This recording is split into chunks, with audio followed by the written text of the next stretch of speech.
New videos every day.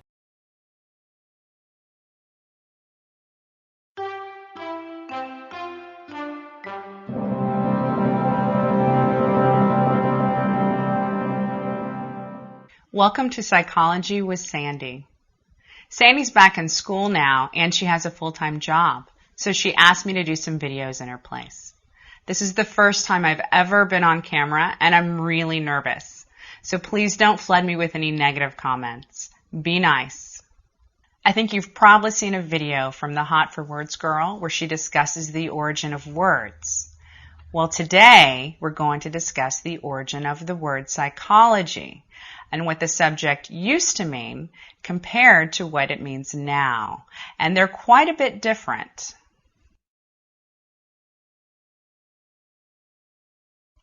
So the word psychology comes from two words. Psyche, meaning the mind, the soul, or breath. And ology means the study of. So the word literally means the study of the mind, the soul, or breath. And I'll explain breath a little bit later. So the word psyche, literally meaning the mind, is what we use to make the words psychic, psychiatry, psychology, psychedelic, and psychotic. So the thing that I want you to really understand is that when the Greeks referred to as psyche, they were talking about a literal thing, like a dog or a brick or a tree. They weren't referring to some theoretical concept or some imaginary thing. It was an actual thing. So what the Greeks were actually referring to were things like your memories, your imagination, your perception of self, your feelings, and your thoughts. A good example would be if you lost your arm or your hand. Your body might not be functioning like it used to, but you would still be you. So in essence, what they were trying to say is it was anything that was non-physical, like your personality and your feelings. In philosophy and psychology, we make a distinction between the mind and the brain.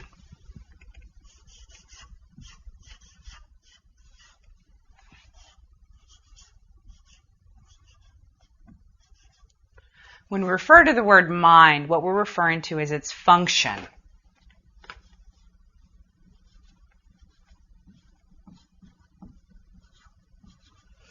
And what I mean is if you get a picture in your mind of something you did yesterday, or if you're trying to solve a problem, where we're talking about function. When we talk about the word brain, what we're referring to is the structure. We're talking about the big lump of gray material in your head, and that's made up of neurons and neurochemicals. So when the Greeks were referring to the word psyche, they were referring to the mind and its function. So in modern psychology and psychiatry, the assumption is that the mind is a product of the brain. But the Greeks, they believed that the mind and the brain were two totally separate things. They believed that the brain was a cooling system for the body, whereas the mind was actually stored in the chest. And that's why today we still have sayings like, I love you with all my heart. Because the Greeks believed that the center of consciousness and emotion came from your chest. So the mind is an amazing thing. You're able to learn and you're able to recognize people. And you're able to recognize people that you haven't seen for years and years. And if you grouped all these things together and you studied it, that's what traditional psychology called faculty psychology. And what a faculty is an ability or a capability. An example would be memory, your ability to remember things, or computation, your ability to solve problems. Those are what you would call faculties, and that's what in traditional psychology they used to study.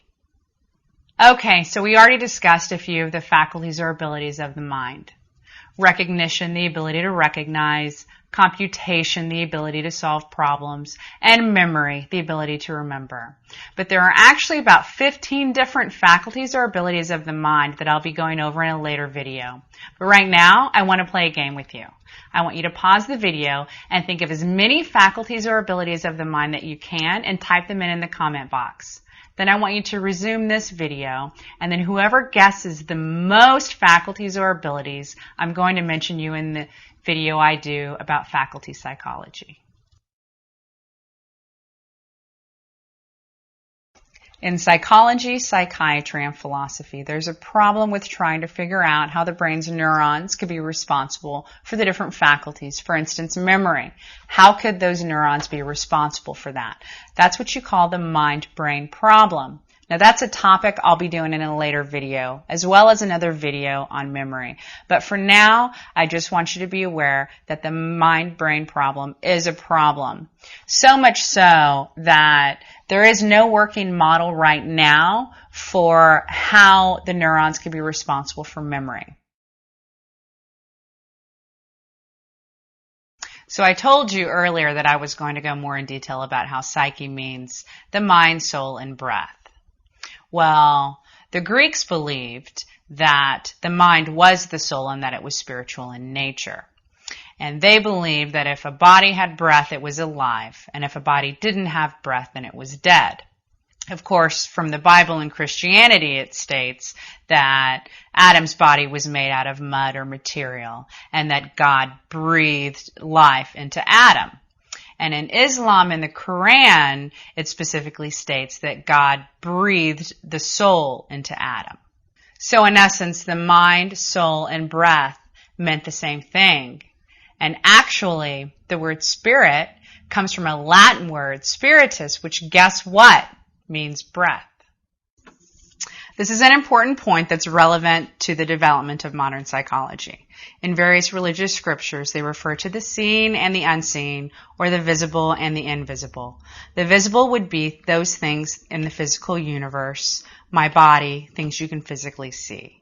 The invisible refers to the mind and its various capabilities and faculties.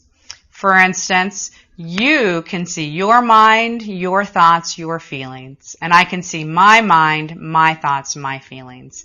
But you can't see mine unless you're psychic. So basically, the unseen refers to the psyche. So modern psychology started in the late 1800s by Wilhelm Wundt and another psychologist named William James. They are considered to be the fathers of modern psychology. And what they attempted to do was apply the scientific method to psychology. So easy enough, how do you apply the scientific method to the psyche? Now remember, we discussed earlier about the seen and the unseen, or the visible and the invisible, and how the psyche deals with the soul and the things that were unseen. Well, how do you measure memory or thoughts or emotions, right? Well, you can't. They're the unseen or the invisible.